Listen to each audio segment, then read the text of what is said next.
of laughter through the pain. But look at us now,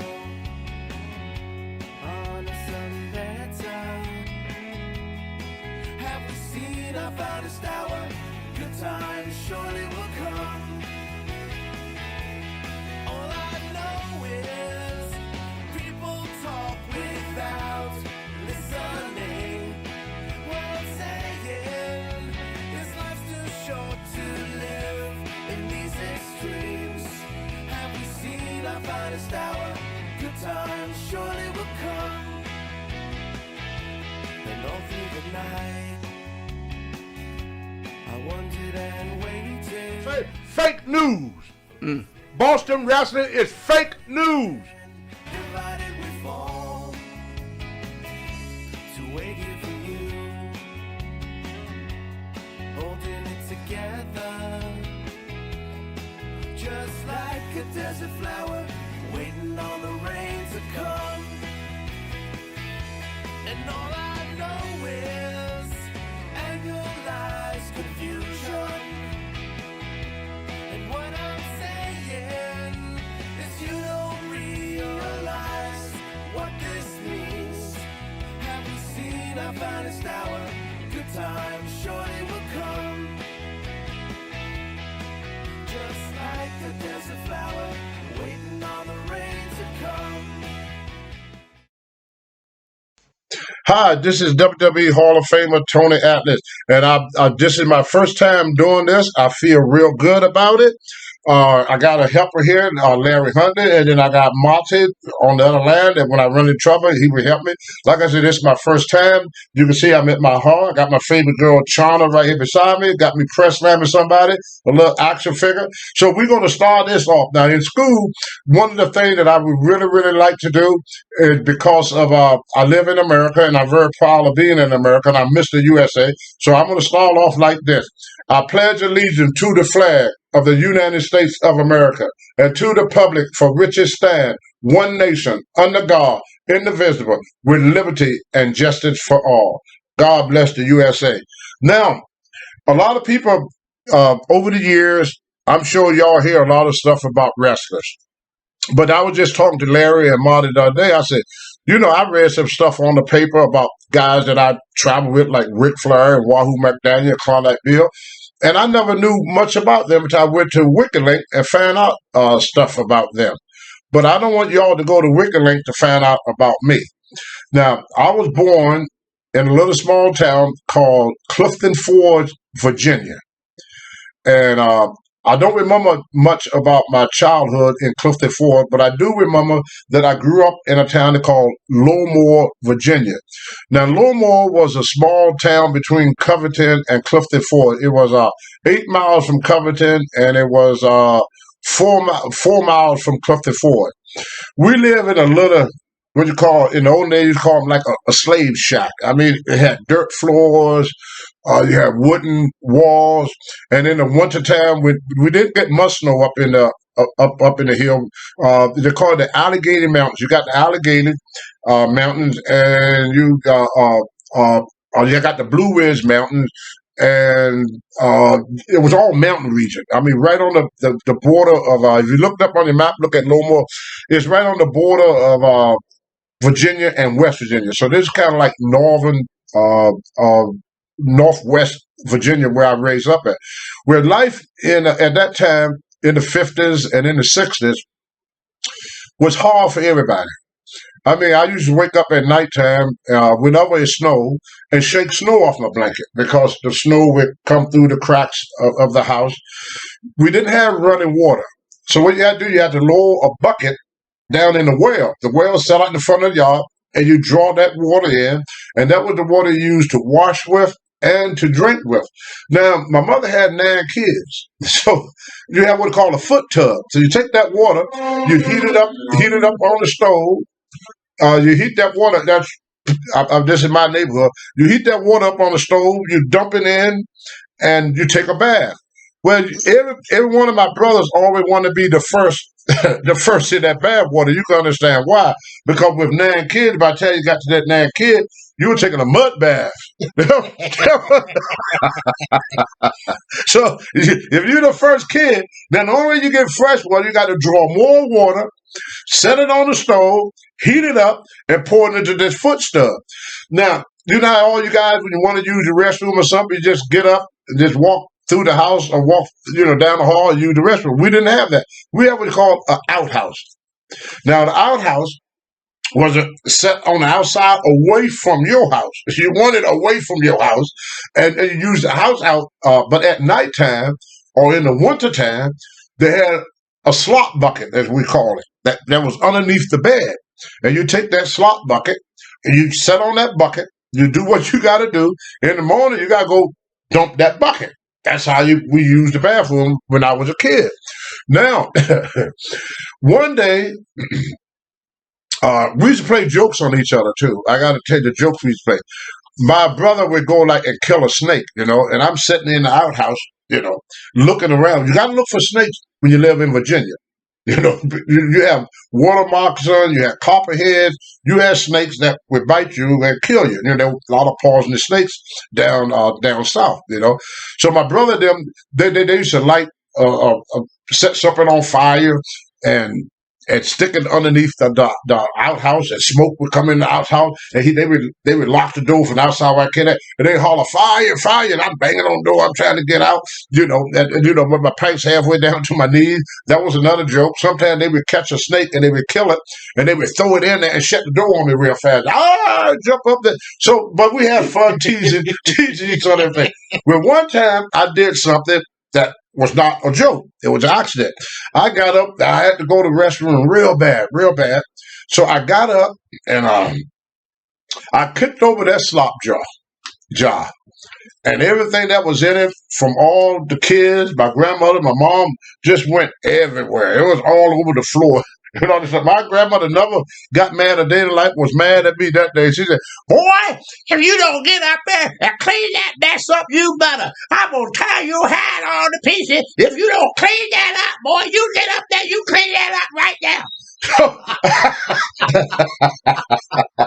I go, okay, grandma. So I got teased by my brother. They called me Stinky because I stunk up the house. I was called Stinky for a long time.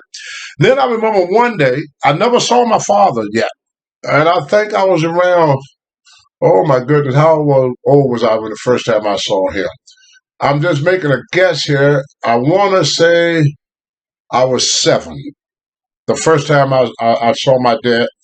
And he came, and my mother said, your dad is coming home today. I want you kids to clean up the yard, clean things up. So we said, okay, Mom. So I was out sweeping the yard. Now, our yard was dirt. Inside our house, we didn't have wooden floors or floors like you guys got. Like I said, it was old slave shacks where the slaves lived in years and years ago when America had slaves. So the floor was dirt. So I would try to get out of cleaning, doing my chore. So how my mother knew if I swept the floor, because if with a dirt floor, when you step on it, dust would come up if it had not been swept. But if you sweep it, when you step on it, no dust came up. So my mother, when she stepped on that floor, she see that dust rise up from the floor, and every move you make, dust will keep rising. By the end of the day, the whole house is full of dust. You can see it's like a cloud, like a dust storm being in your house. And then another thing, we had these old stoves that at the end of the year, your walls could be white or blue or green, no matter what color your walls is. At the end of winter, your walls were black because they had the suck would get all over everything, on your clothes, on everything, suck. So that was the every year you have to do that with the spring cleaning. Then you have to clean the wall, clean the suck off everything. But anyway, the first time I saw my father, he walked in. He had a 3-piece suit on. I was sweeping the front yard. And a guy lived across the street, lived with Miss Keisha. And his name was Tippy Tom, because we called him Tippy Tom because he was real tall. He probably about 6'6", but back in the 50s, a guy 6'6", or in the 50s, 6 was considered, a pretty tall guy. Not like today, we got 7-footers, but back then, if you were 6'6", you was considered a pretty tall guy. So we called him Tippy Tom. He was carrying 2 water pails. And he looked at me and said, boy, you know who that man is? And I said, well, I'm not sure, but I think that's my dad. Yeah, that's your dad, boy. So then I came up and I said, how you doing, Dad? He said, you know who I am, boy? I said, yeah, I know who you are. He said, where your mom? I said, she's at work. He said, I got something for you, boy. Come here. He gave me a payday candy bar. That was the first thing I ever got from my father. And the only thing I ever got, never gave me anything out that candy bar. Give me that candy bar. So then he came home. Him and my mom, they got along for a little while. He went out to look for work, but in Lowmore, if you didn't work for the railroad, the only other work you did was for farmers. You know, go work for the different farmers because there was only one store that was called the commissary. It was owned by the North and Western Railroad. So things didn't work out too well for him. He just kept getting angrier and angrier.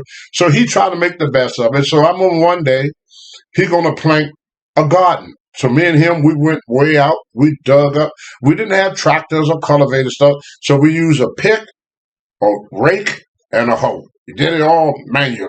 Three items here: a rake, a hoe, and a pick. That was it. You use the pick to break it up. You pick all the rocks out.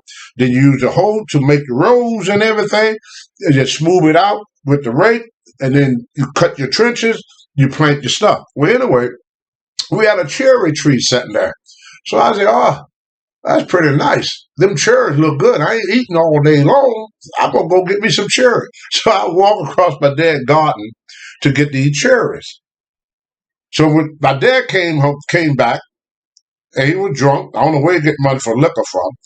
And came home drunk. And who been in my garden? So I didn't want my brothers to get in trouble. So I said, I did. I said, I wanted to get some cherry. He whooped the hell out of me that night. I got my first whooping by my dad. So my dad gave me two things when he came home, a candy bar and an ass whooping. So that's my meeting with my father. One day, my dad said, boy, you want to make some money? I said, yeah. He said, come on with me. So we go down to a place called Scrapper's Corner in Lowmore.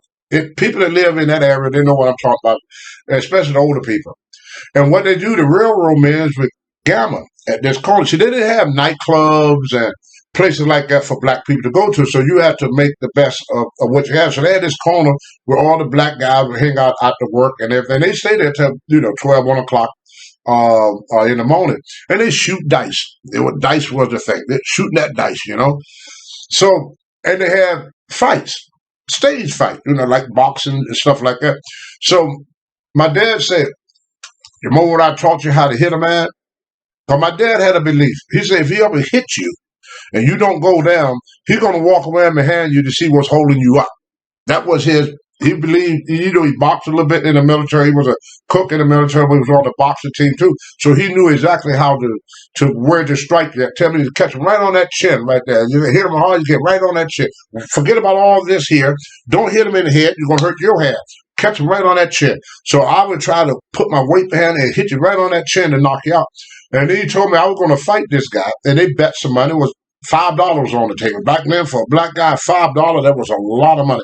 That was a week pay for most people back in them days. So I wanted that. My dad wanted that $5. So he said, boy, if you lose this fight, you're going to get it worse when you got home. So I kept fighting this guy. I just wouldn't give up. He busted my lip, blackened my eyes. He beating the crap out of me. Finally, I saw that open and I cold-cocked him.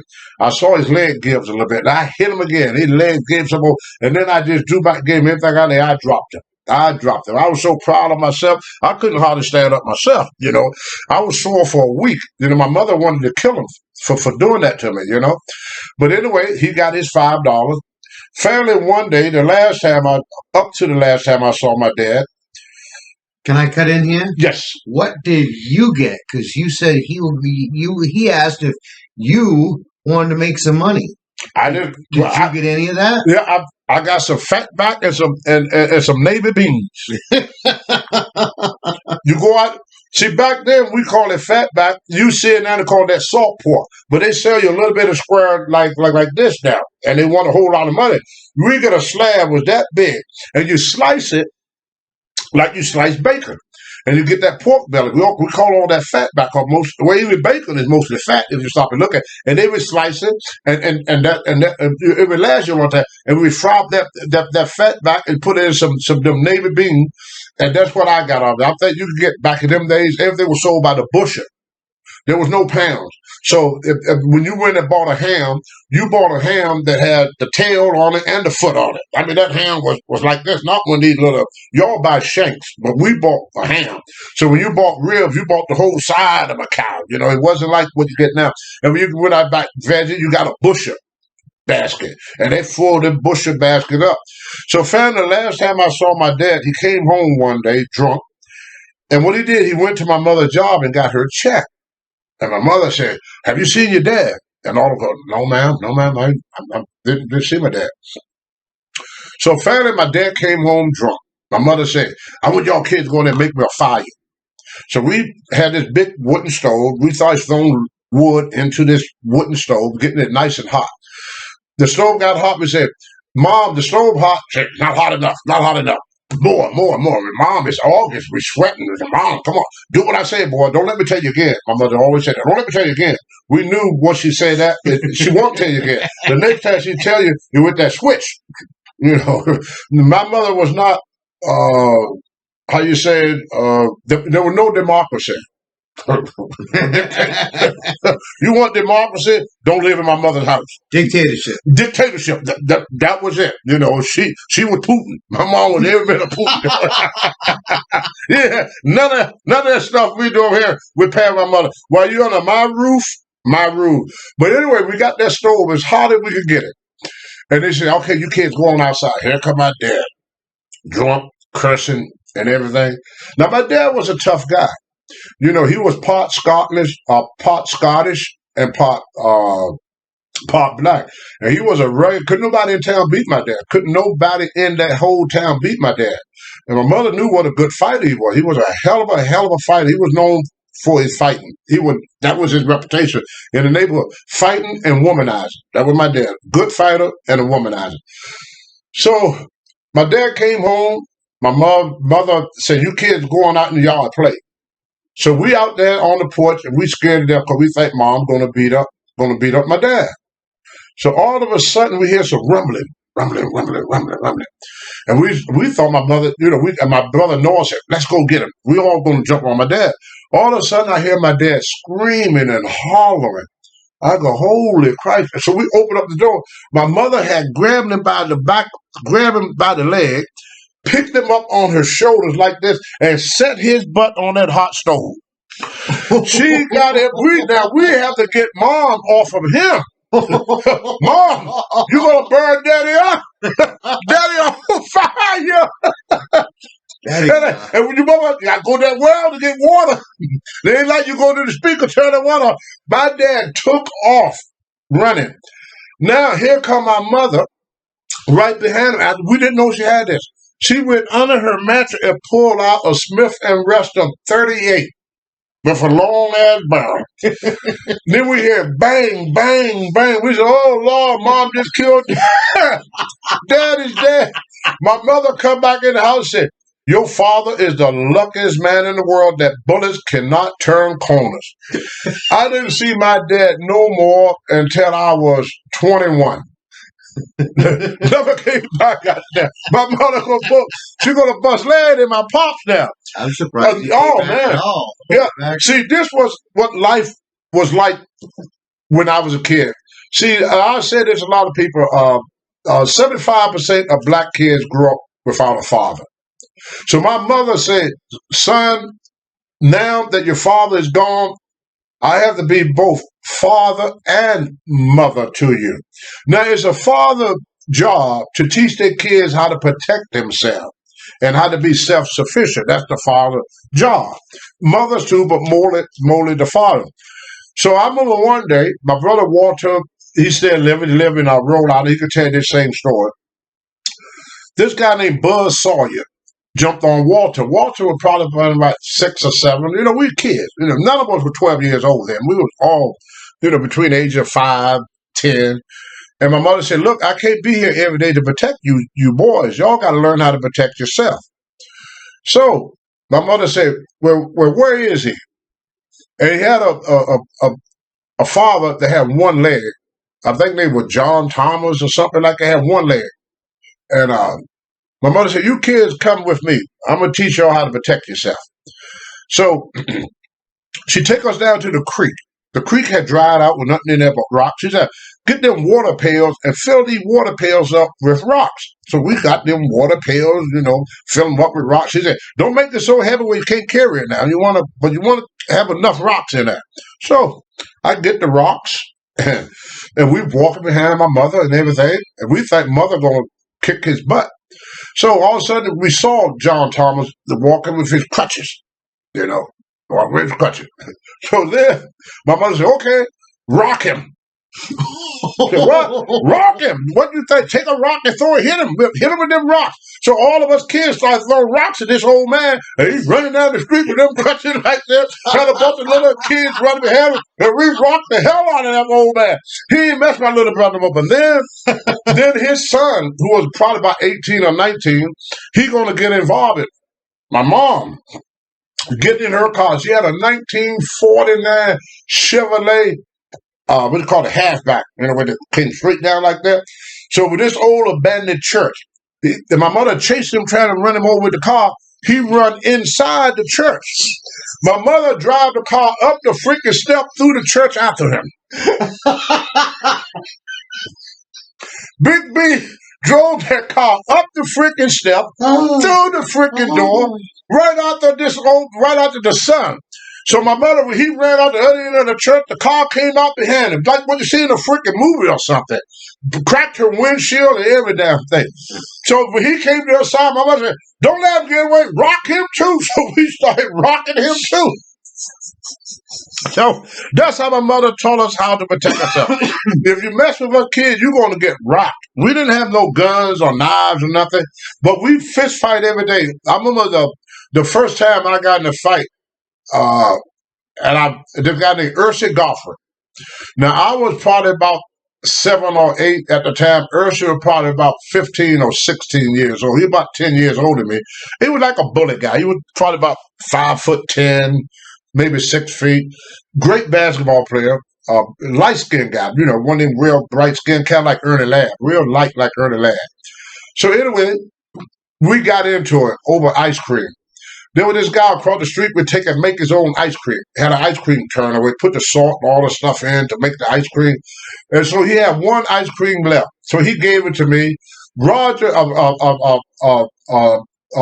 Goffin already had his ice cream, but because I was a small kid, he said, you're going to take my ice cream. So he took my ice cream. Me and him got in a fight. He beat the crap out of me. I've never been whooped so bad in my life.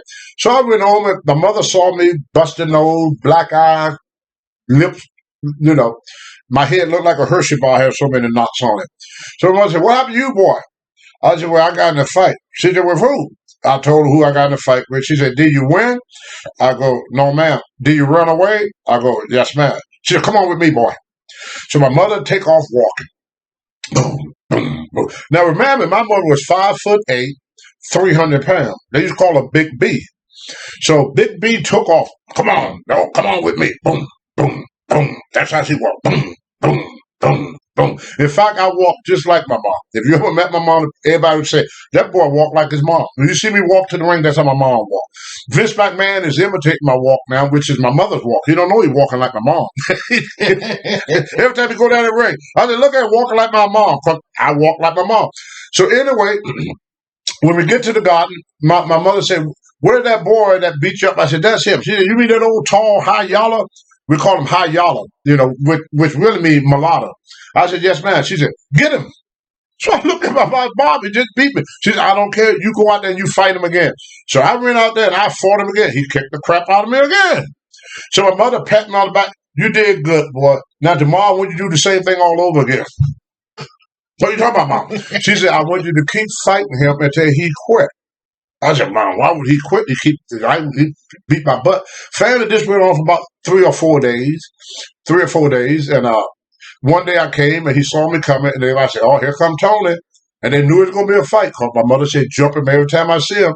So every time I saw him, I jumped for about 3 or 4 days. Finally, he told me, he said, Tony, tell your mom you won today. I don't want to fight you no more. And I got the name of being crazy. In fact, my nickname was Argo because I would volunteer. Anytime there was a fight, somebody said, anybody want to fight? Argo. Argo. I do. I would volunteer for anything. I was like a Virginia, Tennessee, volunteer.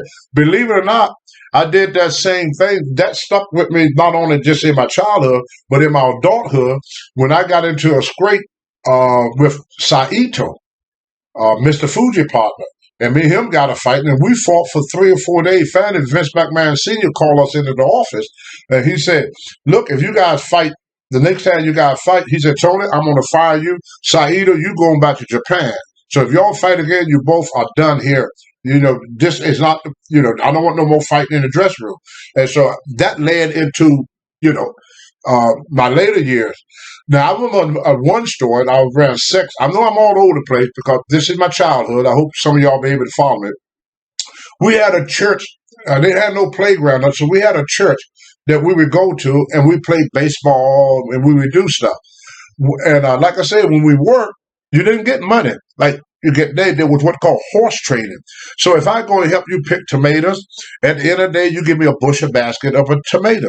If I go and help you clean out your chicken coop for you, which I hate doing because chicken poop is the worst in the world, then at the end of the day, you would give me a couple of dozen of eggs. And it was in these crates, these egg crates. So you had, oh my goodness, 24, 48, you had about 100 eggs. There were about 100 eggs there. So you take them home. The guy said, oh, you take these home to your mom, boy, and bring my crate back. Because they want the crate. You can have the eggs, but bring that crate back. If they gave you a bushel basket of green beans or whatever you did, they gave it to them. I used to love when they slaughter hogs. When we go to slaughter hog, they would give you a ham or they give you a big slab of ribs. They gave you stuff. And there was no money at chain. Well, most of this food was called horse trading. They would come back to mom, Miss James, I'd like to use your boys to do something. So one day, this guy named Red Eye Hinton, and we all knew he was an old Klansman. He was really involved with the KKK at the time. He was proud about it too. I mean, he walked around in his uniform, he was proud about being a Klansman. But he was a nice guy, and my mother liked him because he gave us boys work. One day, we had to go to get up some hay for him. We were going to get up some hay for his horses. Well, after we get up the hay and everything, it was time for him to pay us. Well, he had 2 sons, Harold and Ron Hinton.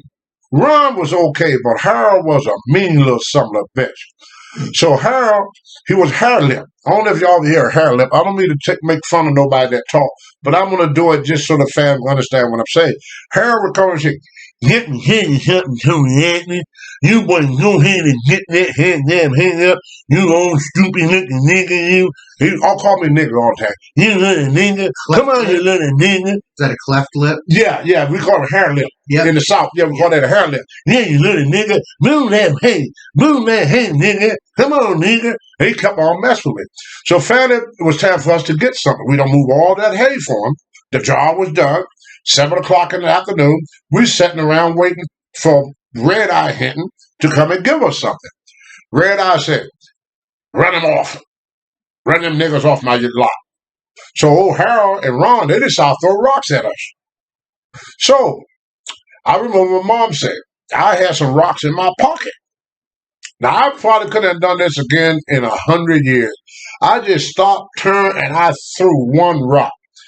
Hit old Harold right in the freaking head. Put a knot on him like this. He started crying. He ran home. So I thought that would be the end of it. So he had 2 fields, old Red Eye Hinton. So he had this small field. He said, Miss B, I need you to use your boys. My mother said, well, you didn't give him nothing last time. Are you sure you're going to pay him this time? Don't worry, your boy going to get exactly what coming to him. You watch, Miss B. I'm going to make sure he get what coming to him. My mother said, well, thank you there, Mr. Hinton, because he was very respectful, my mother was. And back then, you better be, they burn your house down back there, come in and beat the hell up. My father was gone, it was just my mother and us kids. So she was very, very polite to these old white men, So anyway, make a long story short, we finished that small field, and here come an old Red Eye Hinton on his tractor. Hey, boy, I hear you jump my boys when they wasn't looking and caught them off guard. I want you to fight them now. and you better not hit them back. They gonna get even with you for what you did to them. You better not fight them back. So back up a little bit. We got in a fight earlier. I threw a rock at them. Then they try to jump me. I'm getting ahead of myself. Then they try to jump me in the back of that church. Well, when I was in the back of that church, I started fighting them. Boom, boom, boom, boom. I'm just swinging. I don't know what I'm hitting. I'm just swinging. So I hear people in the crowd say, "Look at Tony go." That got me going more. Look at Tony go. Oh, he's whooping both of them. Oh, wow. Look at that Tony. Boy, he's a good fighter, just like his dad. Boy, he's beating both of them. He's beating both of them. So I beat him up. That's when Red Eye Hinton and all the black people. I was the hero of the black neighborhood. Oh, yeah, Tony, you really put it to them. Yeah, you stood up. Yeah, right on. I mean, everybody patting me on the back, giving me stuff to eat. And, I was a big hero in town. Then here come old Red Eye Hinton on his tractor. He said, Miss B, I want to use your boy. I want that one there. So he picked me. I went with him. And when I got there, I cleaned the field for him. And he said, I hear you jump my boys behind the church when they wasn't looking, and you beat them up when they wasn't looking. I said, no, sir, they jumped me first. He said, you calling me a liar, boy? I said, no, sir, I wouldn't do that, sir. I definitely. He was a big man, too, maybe about 350 pounds, maybe even 400 pounds. He was just a big old man. So I was scared to death of him anyway. So he said, I want y'all, my boys. I said, okay, you boys, you beat that nigga. So they started jumping on me, hitting me. I go, that's enough. That's enough, Mr. Hinton. Mr. Hinton, that's enough, Mr. Hinton. So finally, he wouldn't listen to me. So I started doing what I did in the park. I started swinging, fighting back. Next thing I know, I felt a sharp pain in my back. He had stabbed me in the back with a pitchfork and drove me to the ground. And then his son started kicking me and beating me while he held me down with that pitchfork. Here's the part that got me. When I got up from there were probably about 10 or 15 black men and women standing around watching. This white man pulled me down while these two white boys kicked the shit out of me. And this was at first they were bragging about how well I fought the two boys, but then when the father got involved, now this is what they were saying about me now. I knew that Tony was a troublemaker. He's nothing but a troublemaker. He had no business jumping on them boys. He could have walked away from that fight. He didn't have to do that fight because they're afraid that this man gonna retaliate against them too. So right then and there, I knew that I was pretty much on my own. And my mother told us, you never hang your dirty laundry out to dry. She said the only person that's going to protect me is me. And I learned that early on as a young kid. But anyway, moving on with the story, I may go back and forth to Lone War, but that's pretty much how my childhood was. By the time that I was 12 years old, I must have been in about 30 fist fights before my 12th birthday. It was everyday thing. You go out to play basketball, you got a little jingle in your pocket, the guy would jump. I remember one time we went out trick-or-treating, me and my brother. And most time, it was segregation, so black kids couldn't go into the white neighborhood. So my brother Noels was pretty smart. He said, hey, I got an idea. I said, what? That's us become ghosts. And I said, I don't want to be no ghost. No, it's going to work. We're going to become ghosts. So we took these sheets and we cut little holes in it and put it over top of us. Then we went into the white neighborhood to get the good candy. Because in the black neighborhood, all we got was that homemade stuff. Or apple. You didn't get that good candy like we saw on TV. You saw that Babe Ruth, them Hershey bars, and our mouth. But my mother couldn't afford none of that. So it was always some homemade taffy or some rock candy or some peanut butter. I like the peanut butter, but everything was homemade, which we got all the time. And that's what, or apple or orange. We didn't get the candy we saw on TV. So now you go into the white neighborhood, you get the good candy. So we were in the white neighborhood to get the good candy. As I was coming back, some of the older kids that was the teenage boy, they jumped us and they took our candy away. And then I said, man, I got to find out something to make myself, bother at what I do. So after living in Lone Moor, Covington, and Clifton Forge in my earlier years, there's a lot more that I could say, but I don't have the time to do it. I got these people came. Can I butt in? Yes. How about you? You've talked about your brother. Hmm. You haven't actually talked much about him specifically. Tell us about all your brothers and your sisters. Well, my mother had 9 kids. When my father separated from my mother, he took the girls and one boy. There was 3 girls. They were triplets. My mother didn't want to break up the triplet, and there was a boy and a girl which were twins, Sherman and Shirley. And they got sent away when I was probably around 5 years old, and I never seen them a day in my life. You know, I'm an old man now. I got 4 sisters and one brother, which I never see because they left with to go to Richmond. My father went to Richmond because he figured, that was a better place. He tried to get my mother to go with him, but my grandmother did not want to live in the city. She was born as a country girl. She was going to die as a country girl. So she wanted to stay in the country, even though there was no work for my dad. My dad eventually got a job at Philip Morris, the tobacco place up in Richmond, worked for Philip Morris. But after he left, I got in a fight. I had to learn how to protect myself and everything. So finally, these people came to the house because I came to school dirty all the time. I took a bath maybe once every month or two. I mean, a bath was like a monthly thing to me. I never combed my hair. First time I combed my hair, I was 12 years old. We didn't have combs. So we just get in that tub and you wash off, and that was it. In the summer, you go jump in the creek. Because like I said, you didn't have showers.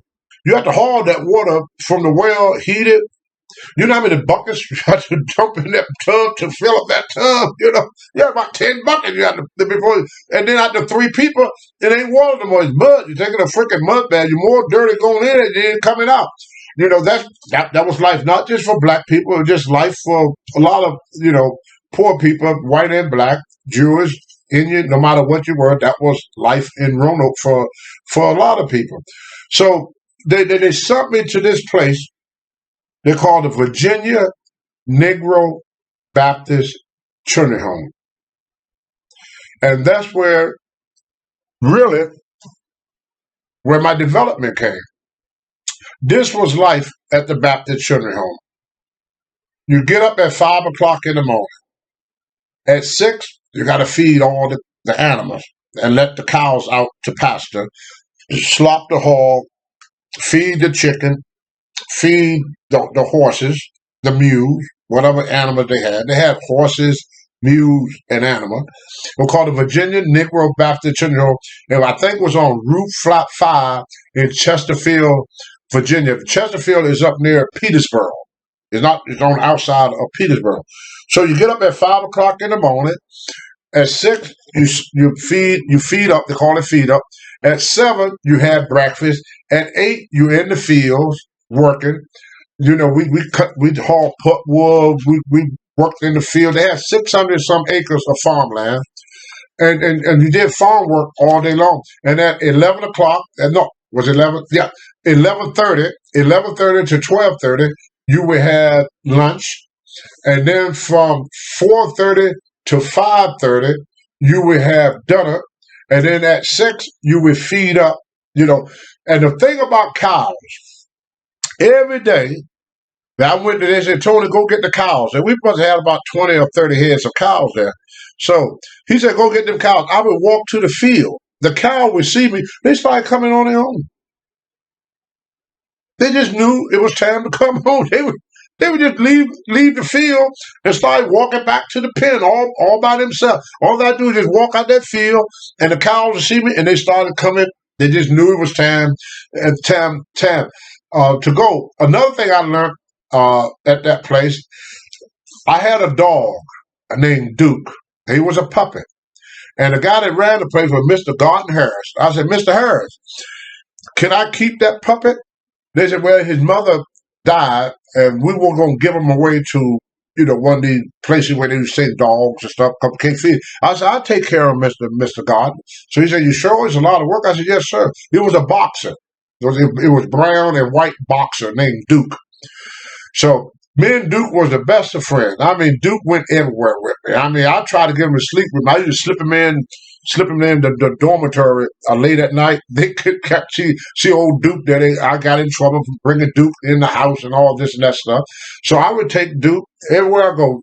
Finally, one day, Duke was out, and this guy had these two German shepherds. He's a trained police dog for the military and for police, attack dog, big old German shepherd.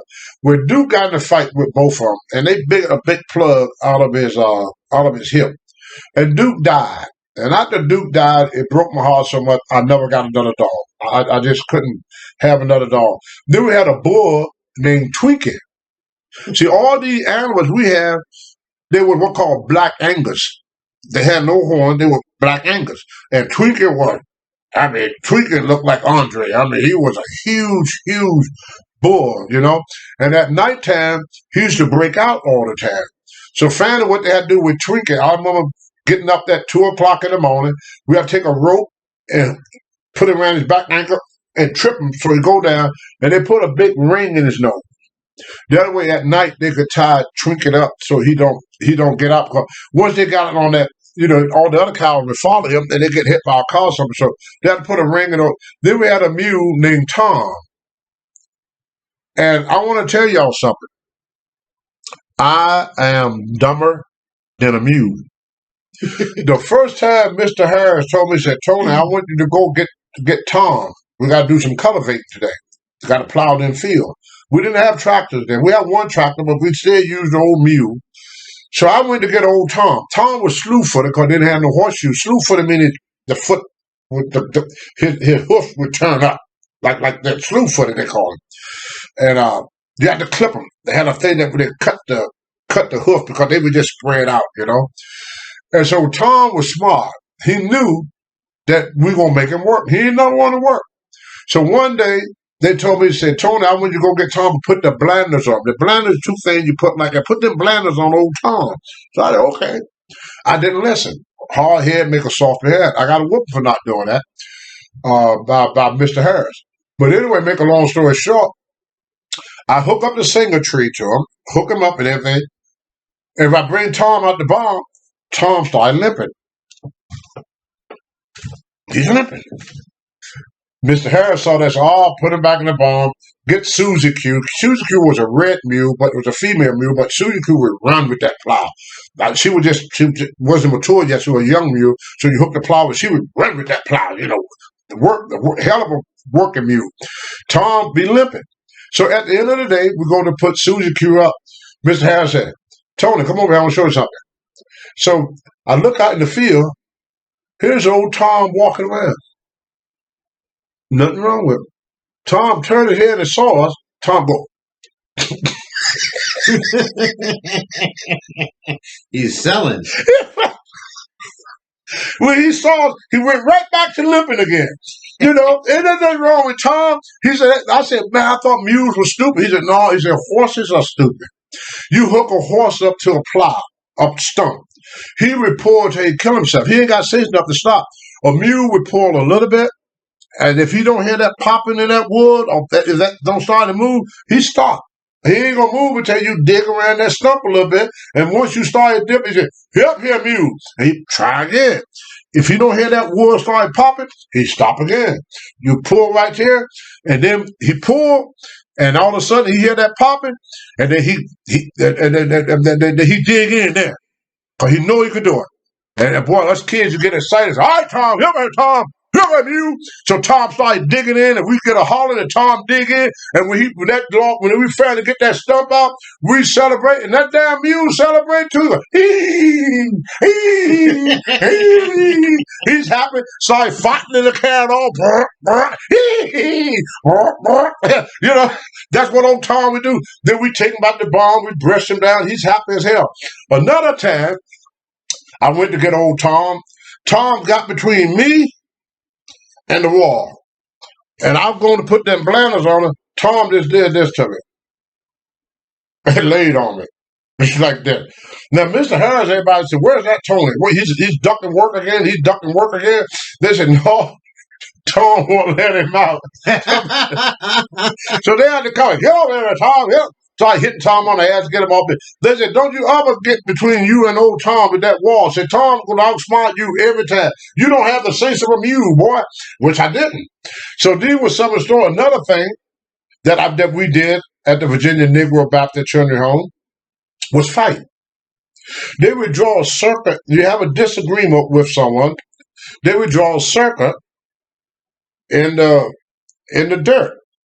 And whoever had a two disagreement, you two, y'all get in. You can't grab each other. It got to be nothing but physical. And we just keep fighting until one person give up or one person almost getting hurt. The funny thing about some of these childhood stories that I tell you, like I wouldn't, that if you fight me today, you got to fight me tomorrow, happened to me in wrestling with Saida. Well, believe it or not, it happened. This happened to me again. Went from the Baptist Children's Home to Mid-South. Bill Watts was that way. You had a disagreement. The guy would circle you in the middle of the dressing room, and you fight it out. After the fight is over, I don't want to hear no more about it. It's kind of odd that what I learned at the Baptist Children's Home became stuff. The same thing happened to me in the world of wrestling. And like the same thing with Red Eye Hinton. When I turn around, when I work and not get paid, same thing happened in wrestling. And even Larry and a lot of wrestlers can tell you go work for a promoter, and in the day, the promoter, like Nick Gudis, tried not to pay me and Tommy Rich. I went to Africa, got stuck, didn't get paid. I've been in a lot of places where, I got screwed all my money, including North Carolina and Virginia. So it was like history. My childhood came back around real kind of strange in the restaurant. So I stayed at the Baptist Children's Home later on yesterday. Why don't you go back and say why you went to the Baptist children? Because I was all nasty and dirty, and the kid was complaining about how I smell. So they turned me over to the state. So the state told my mother, said, we got to take two of the boys from you. So they sent me and Charles. Walter was the baby stayed. My brother Norris left. He went to the Job Corps first, and then at 15, he had my mother sign paper, so he go to the military. He served 35 years in the United States Army. My brother Norris, he's retired now. He lives in Washington State. I talk to him occasionally. He's in his 70s now. Great guy. Not somebody I want to fight with. He was a ranger. He did a lot of special ops stuff. I asked him one time, I said, brother, what you did when you was in the military? He said, I will tell you, but if I do, I have to kill you. So I didn't ask him about that. Okay, whatever you want to say, bro. Then my brother Walter, he stayed at home with my mom. And Charles ran away from the Baptist Children's Home and wouldn't go back. So they let him stay home with mom. But I stayed, and I fell in love with this girl named Jean Allen. Beautiful girl. And I remember getting a fight over her because there was another kid that liked her too. So Mr. Harris said, well, y'all have to fight over her. Whoever wins get to take her, get to date her. So I got my butt kicked, because I was smaller and weaker. But he beat me up. I fought him for about a week. Then every time I fought him, I got it beat. I fought him. They beat me for fighting. I fought him. I said, shit, this ain't working out. Like a freaking kid. Not like what Mama said. No, it worked out great in Lowboy and Clifton Falls. Ain't working out too good. I said, well, baby, I should disobey my mom just for this one time because I don't know what it's worth. This guy beating the crap out of Mr. Harris whooping my ass with that strap. So the Baptist Children's Home was a great place for me. I went in. When I left the Baptist Children's Home, oh boy, did I get big. I was 185 pounds when I left there. When I went there, I was probably about 120, 110. I mean, I was like a beanpole. I was so tall. Yeah, I was so tall. My mother always told me I should be a basketball player. But then when I came back, I had 16-inch arms. We saw wood. Crosscut saw, swung double axe. Did the hole, walk behind a mule. I used to take they used to cut 6 foot. The put wool was 6 feet. I would take a 6 foot log, set it on my shoulder, throw it up on the trailer. I threw 200-pound hay bales around. Oh, I'll tell y'all this story before I get out of the Baptist Children's Home. Sometimes people come by the Baptist Children's Home to get kids to do work for them. Now, anybody ever haul hay, know you have to wear a long sleeve shirt. If you don't, the hay would scratch up your arm. So I got this long sleeve shirt on, and this guy decided he's gonna cut the hay while it was still green. Most people don't do that. But he wanted to cut it while it was still green. Why? We don't know. We didn't ask. We just did what it said. So I grabbed one of them hay bales and I threw it up on the trailer. And there was an old black snake in that hay bale. And he said, "Tell my damn arm." I took off running and hollering and screaming, and I'm stripping as I'm going. I'm taking my shirt off. I took my pants off. By the time I got to the end of the field, I was standing there buck naked. I ain't had a stitch of clothes on, and I'm scared. And where that snake? Because I'm scared to death of snake. I'm scared that I still can feel that snake, even though he ain't on me no more. So the man that was the white guy that was sitting on his tractor, he laughed. Every time he came by there, he said, "I want that boy there." He said he's not the best worker, but he's going to do something before this day is out. He's going to do something to make me laugh. Sure enough, the next day I'm going to help his daughter. She had these outdoor thing where the big flowers got the glass on it. Oh, the greenhouse? Greenhouse. She had a greenhouse, and she made a lot of flowers. She sold them to different places. Took them to stores. That was her business. Anyway, she had her son. Me and Charles were there. She had a son that she bought him a Zorro outfit. He had the mask, the black hat, the vest, and had the little chaps pants, And he had a little 6-shooter, fake gun. Well, not a real gun, a little cap gun. And he had a whoop. So he come in there. We was in the field, we working. He go, "Get to work, nigga." Hit me with that damn whoop. Whoa. "Get to work, nigga." Hit me with that whoop again. I said, "You better cut that out." So Charles said, "You better stop that." I'm telling Mom, "You go tell what you want, nigga. I hit you too." What? He hit Charles. Charles, get back. "I'm going to tell your mom." So he hit Charles again. Charles took off to go get his mom. So he kept hitting me there. What about the man? "Stop that. Stop." So if he wouldn't stop, I reached down in my shoes. I took my shoelaces out. I tied them together, and I took my shoelaces. I whooped the hell out of his little white ass. His mother came. "What you doing, my boy? What you doing, my boy?" I'm trying to explain to her. I'm telling your mom, you're going to get a whooping when you get home. Sure enough, I get home, I get a whooping. Because I'm not supposed to hit a white kid. I hit a white kid twice in my life. I hit a white kid. Both times I got in trouble for it. The old hitting boys. And that's why I like wrestling. I can beat up white people and not go to jail. That's my first time beating up white folks and I didn't end up in jail for doing it.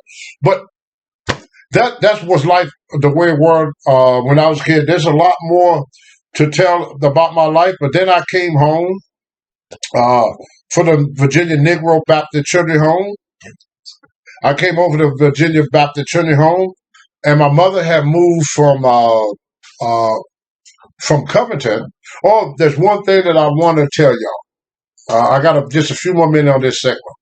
If you ever go to Clifton Forge, there's a rock. There's a rock. I'm going to try to find a picture of it to show y'all with the face of Jesus on it. It was right down the street. What happened, they told me the story, I wasn't there, but old people told me the story, that there were these ministers and deacons, they were out drinking and swearing. All of a sudden, the cloud got dark, it started lightning and thunder, and it rolled off the hill.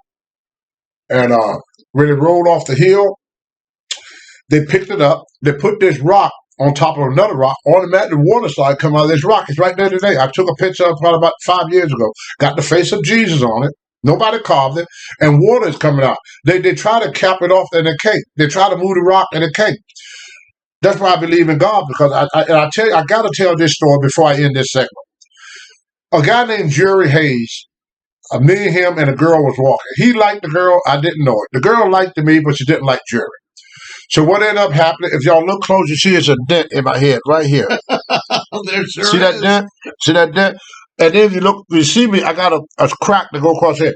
Jerry Hayes pushed me. I was looking, I said, because the creek was dried up. So I said, "Jerry, look, the creek is dried up." Jerry came up to me and said, "I'm going to push you." I said, "You better not." So just as I said, "You better not," he pushed me head first.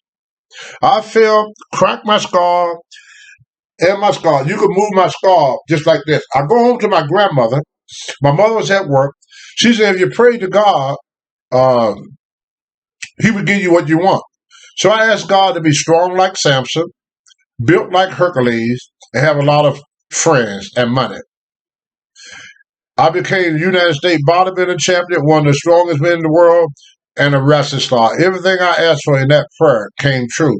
Another thing I want to tell you, fam, you may not want to believe me. I met a lady probably about 10 years ago in Iron Gate. I ran on outside Clifford. She said, "You don't remember me, boy, but me and your grandmother prayed to bring you back. To bring you back." I died from that push. Didn't even know it and came back, according to old people that live around that area.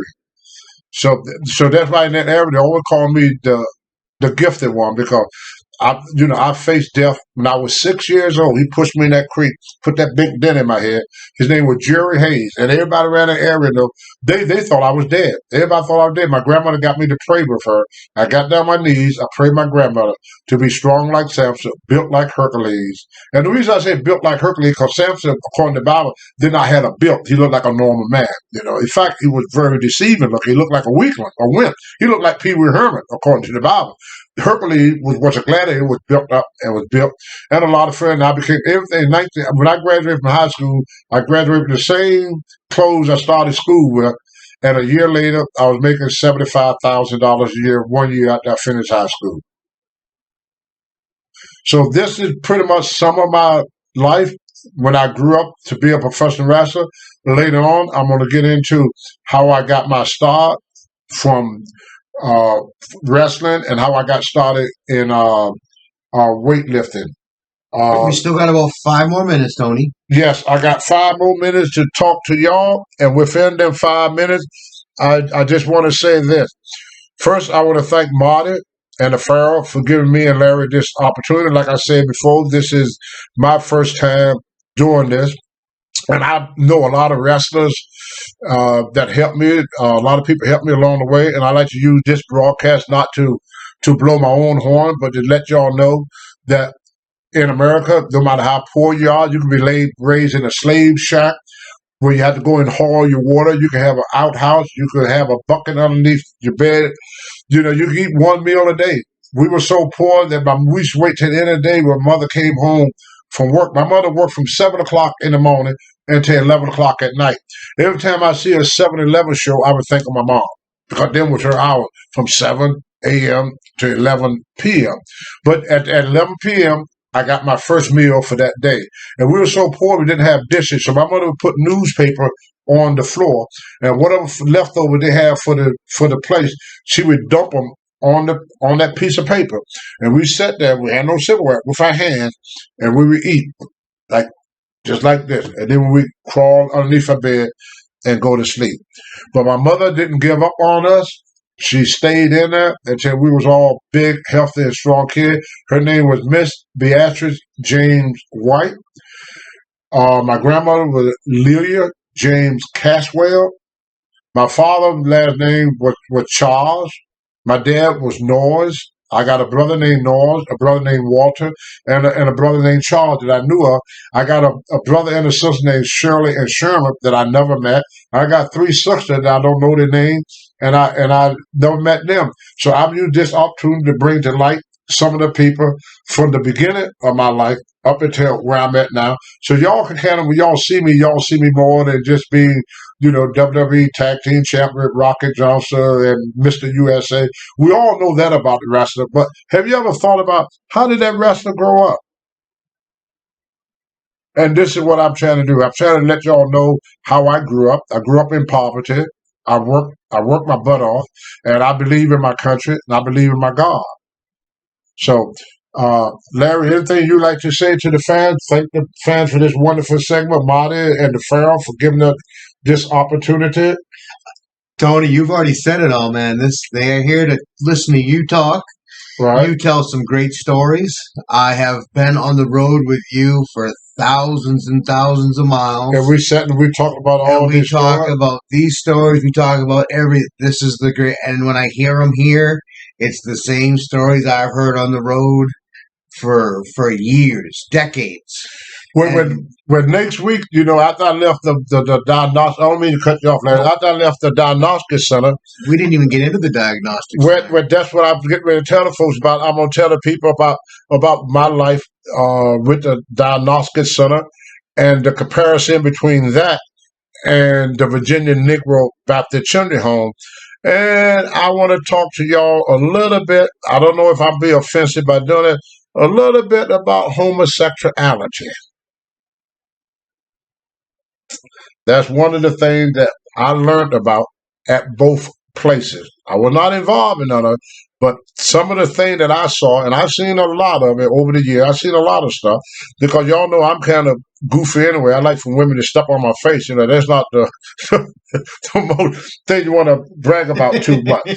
But I learned a little things about these two things, and then there's some things about my own personal experience with pedophile that we will get in on the next section. So I'm trying to use the first part of this thing with Marty to get y'all to understand me, what make me me, why I'm the way I am, why I think the way I am, what happened in my life to make me the way that I am.